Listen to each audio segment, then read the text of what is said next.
జమ్మికుంట పట్టణంలోని గాంధీ చౌరస్తా వద్ద కాంగ్రెస్ పార్టీ ఆధ్వర్యంలో మున్సిపల్ ఎన్నికల ప్రచారం సందర్భంగా కార్నర్ మీటింగ్ నిర్వహించారు. సమావేశానికి హాజరైన మంత్రి శ్రీధర్ బాబు, హుజురాబాద్ కాంగ్రెస్ పార్టీ నియోజకవర్గ ఇన్ఛార్జ్ ప్రణవ్ బాబు.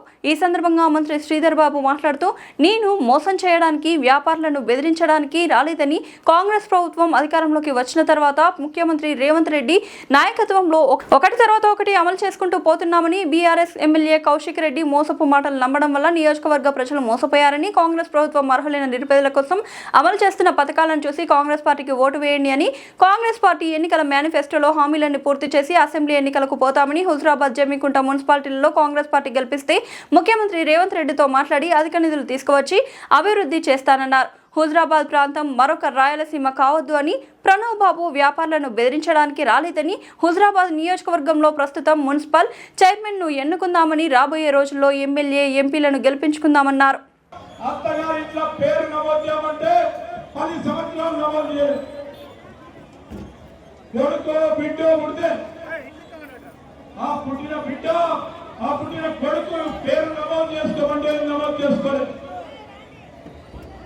రేషన్ కార్డు ఇవ్వాలి, పేర్లు నమోదు చేసుకోవాలి.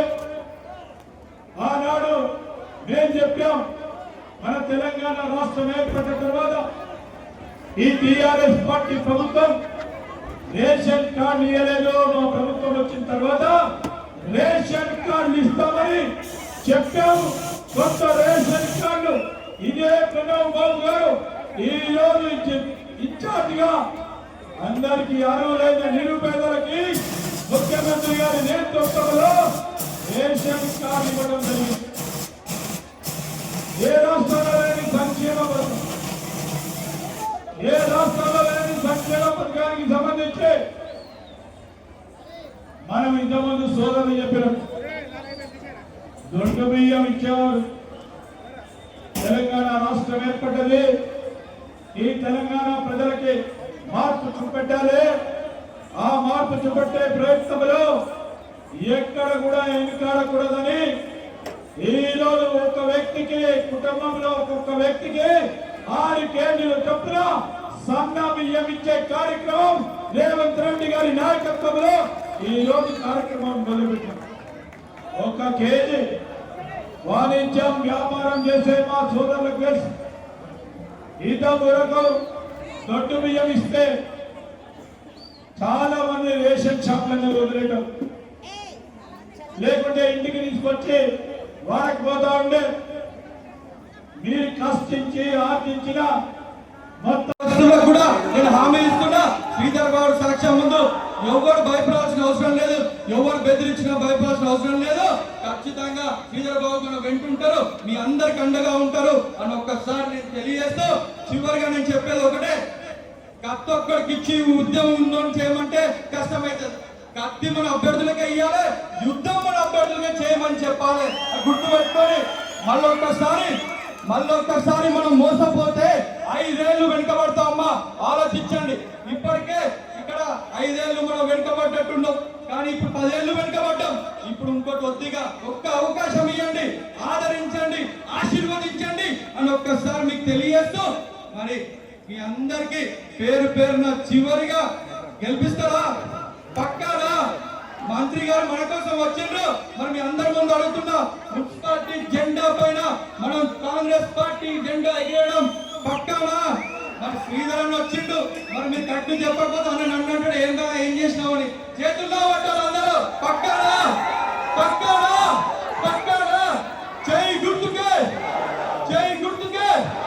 అందరికి ధన్యవాదాలు. ఇప్పుడు మన ప్రియతమ నాయకుడు మంత్రి వాళ్ళు దుర్దిల్ల శ్రీధర్ బాబు గారిని మాట్లాడవలసిందిగా కోరుతున్నా.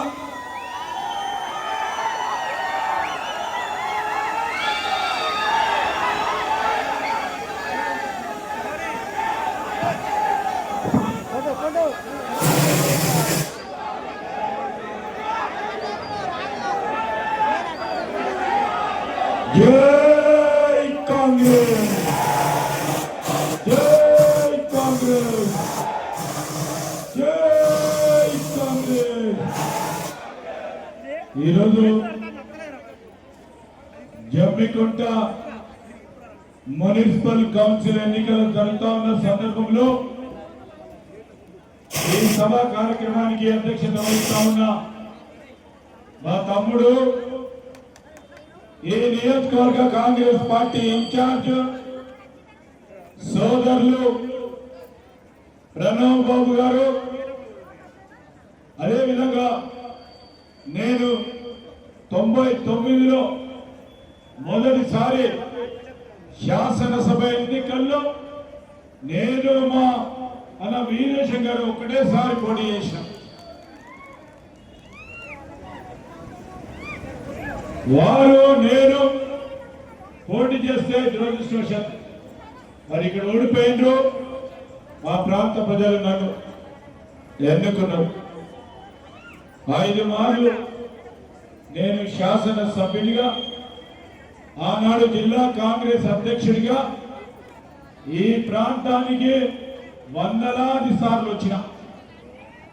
ఇక్కడున్న మా అక్కలు, చెల్లెలు, అన్నలు, తమ్ముళ్ళు, కాంగ్రెస్ పార్టీ కార్యకర్తలు, నాయకులు, వేదికపై ఉన్న మా సీనియర్ నాయకులు, పేరు పేరున పాత్రికేయ మిత్రులందరికీ హృదయపూర్వకంగా నమస్కారాలు తెలియజేస్తాము. మా పేరు చెప్పాలంటే చాలా మంది సీనియర్లు ఒకరు తప్పు చెప్పినా నన్ను తిట్టుకుంటారు, ఏమనుకోవద్దని కోరుతాము. ఈరోజు నేను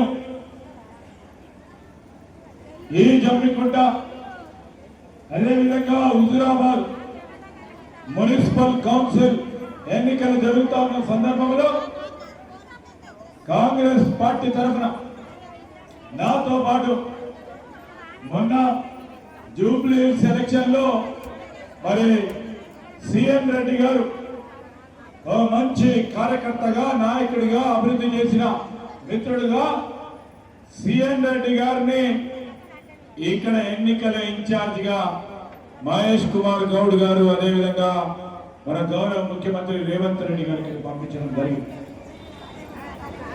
నేను మీ అందరినీ 2 విషయాలు చెప్పి, నేను మోసపుచ్చేందుకు రాలే. నేను వాణిజ్యం వ్యాపారం చేసేవారికి మంత్రిగా ఉన్నా అని బెదిరించేందుకు రాలే.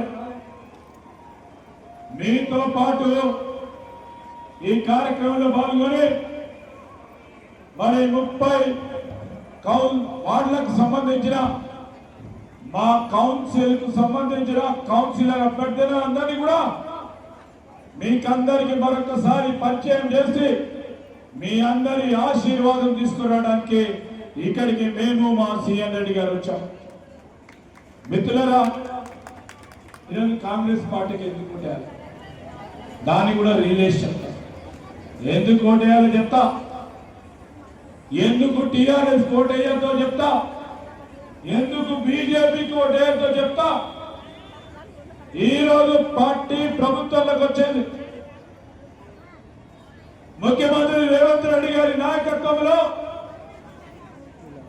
ఈరోజు ప్రజలకు ఇచ్చిన వాగ్దానాలు, మేనిఫెస్టోలో పెట్టిన 6 గ్యారంటీలు, 6 గ్యారంటీల భాగంగా ఒకటి తర్వాత ఒకటి ముఖ్యమంత్రి గారు రేవంత్ రెడ్డి గారి నాయకత్వంలో మేము చేసుకుంటూ పోతా ఉన్నాం. ఇప్పుడేమో ప్రణవ్ చెప్పి ఇదే జమ్మికుంట చౌరస్తాలో ఆఖరి రోజు నాడు నేను వచ్చి మా ప్రణవ్ కోటేయండి, చేతి కొట్టి కోటేయండి, మేము ఉచిత బస్సు ప్రయాణం కలిగిస్తామంటే మీరేమో నమ్మలే. నమ్మిండ్రు, అలేదో కథలు చెప్తే నమ్మిండ్రు. మీకు 200 కరెంట్ ఇస్తాం, యూనిట్ ఫ్రీ కరెంట్ ఇస్తామని ఆ రోజు ప్రణవ్ బాబు గారు చెప్తే నమ్మలే. నమ్మిరా? 500 రూపాయలకు సిలిండర్ ఇస్తామంటే నమ్మలే. రాజీవ్ ఆరోగ్యశ్రీ 5 లక్షల నుంచి 10 లక్షలు ఇస్తామంటే మీరు నమ్మలే. దానివల్ల ఈ 2 సంవత్సరాల కాలంలో మీరు ఆ టీఆర్ఎస్ అభ్యర్థి మరి కౌశిక్ రెడ్డి చెప్పిన మాటలకు మోసపోయి 2 సంవత్సరాల నుంచి ఈ ప్రాంతానికి సంబంధించిన సమస్యలు ఎక్కడున్న గొంగలి అక్కడే వేసినట్టు ఉండాలేదా ఒకసారి ఆలోచన చేయండి. మేము చెప్పినప్పుడు నాకు గుర్తుంది బాగా. నేను వచ్చి చెప్పిన, ఓ అక్కలారా, చెల్లెలారా, అమ్మలారా మీరు ఆలోచన చేయండి. వచ్చేది కాంగ్రెస్ పార్టీ ప్రభుత్వం. మా ప్రభుత్వం వచ్చిన తర్వాత మేము ఉచిత బస్సు ప్రయాణం కలిగిస్తామని చెప్పినాం. మీరు అవసరాల నిమిత్తం హైదరాబాద్ కో, వరంగల్ కో, హన్మకొండకో మీరు బస్సు ప్రయాణం చేస్తే ఉచిత బస్సు ప్రయాణం కల్పిస్తామని చెప్పినాం. ఈరోజు కొండగట్టుకు పోయినా, వేములవాడకు పోయినా, కాళేశ్వరం పోయినా, మొన్న మీరందరూ సమ్మక్క సారలమ్మ జాతరకు పోయినా లేదా? రెండో మారు ఉచిత బస్సు ప్రయాణం కలిగించి ఈరోజు కాంగ్రెస్ పార్టీ ప్రభుత్వం ఈ అందరి ఆశీస్సులు తీసుకుంటుంది. ఇంకో మాట చెప్పినాం, ఈరోజు దేవాలయాలకు పోయినా, పుణ్యక్షేత్రాలకు పోయినా మీ పిల్లలు చదువుతా ఉంటే కరీంనగర్, వరంగల్, హైదరాబాద్ లో వాళ్ళు చూసేందుకు పోయినా మరి ఆ చిన్నారు ఆ బాలికలు చదువుకోవడానికి ఇతర ప్రాంతాలకు పోయి చదువుకునేందుకు పోయినా బస్సు ప్రయాణం అని చెప్పినాం. అదే క్రమంలో మేము చెప్పినాం మా అక్కలకి, చెల్లెలకి ఈరోజు భర్త మీద కోపం వచ్చి అమ్మగారింటికి పోయినా ఫ్రీగా పోవచ్చు, మళ్ళా తిరిగి కోపం తగ్గినాక మళ్ళా ఫ్రీగా భర్త ఇంటికి, అత్తగారింటికి రావచ్చు అని చెప్పినాం. ఈ 2 సంవత్సరాల కాలంలో బస్సు ప్రయాణం చేసిన మా మహిళా సోదరులని నేను చెప్పిన మాటపై మీరు ప్రయాణం ఉచితంగా చేసుంటే రేపు పొద్దున బ్యాలెట్ బాక్స్ ముందర నిలబడి ఎవరికి ఓటేయాలని ఇదే జమ్మికుంట ప్రాంత ప్రజల మా అక్కలు, చెల్లెలు ఆలోచన చేసినప్పుడు బస్సు ప్రయాణం చేసిన ఉచితంగాని మా అభ్యర్థులని చేతి గుర్తు కోటేయాల్సిందిగా కోరడానికి మేము వచ్చినాం. ఆ రోజు కాంగ్రెస్ పార్టీ శాసనసభ్యుడిగా నేను మా కాంగ్రెస్ పార్టీ మిత్రులు ఇక్కడ ఉండి కరెంటు ఛార్జీలు పెరిగితే ధర్నాలు చేశాం. మా విలేకరుల మిత్రులు వారి ప్రత్యేక సాక్షులు. కరెంటు ఛార్జీలు పెంచద్దయ్యా, పెంచకుండి కేసీఆర్ గారు, పెంచకుండి కేటీఆర్ గారు అని అనేక సందర్భాల్లో ధర్నా చేసినాం, నిరసన తెలియజేసినాం. ఏమైంది? మేము అవన్నీ దృష్టి పెట్టుకొని పేదవాడికి ఇబ్బంది పడే ఈ కరెంటు ఛార్జీల విషయంలో 200 యూనిట్ల ఫ్రీ కరెంట్ ఇవ్వాలని ఆ రోజు చెప్పినాం. 2 సంవత్సరాల నుంచి ఈ రోజు ఇక్కడికి వచ్చిన 90% మా అక్కలు, చెల్లెలు, అన్నలు, తమ్ములు అందరూ కూడా అలాంటోడు మా ప్రణవు, మా వీరీశం లాంటి వేదిక పిల్లలు తప్ప 200 యూనిట్ల కరెంట్ ఇచ్చి ఏ అధికారి అయితే మీరు బిల్లు కట్టకుంటే కరెంట్ తీసిండో అదే అధికారితో 0 బిల్ ఇచ్చే కార్యక్రమం చేస్తున్నామా లేదా ఒకసారి ఆలోచన చేయమని కోరుతా ఉన్నా. మీకు 0 బిల్ వచ్చినప్పుడు ఓటు పోతా ఉన్న సందర్భంలో మీరు బ్యాలెట్ ముందర పోయినప్పుడు మీరు ఆలోచన చేసి ఈ ప్రభుత్వం 200 యూనిట్ల కరెంట్ ఫ్రీ ఇస్తుంది, కాంగ్రెస్ పార్టీ అభ్యర్థులు చేతి గుర్తు వారికి ఓటేసి విద్యా పనిచేద్దామని మీ ఆశీర్వాదాన్ని కోరడానికి నేను వచ్చామని మీ అందరికీ మనం చూస్తా ఉన్నా. ఈరోజు రేషన్ కార్డులకు సంబంధించి చెప్పి అమలరా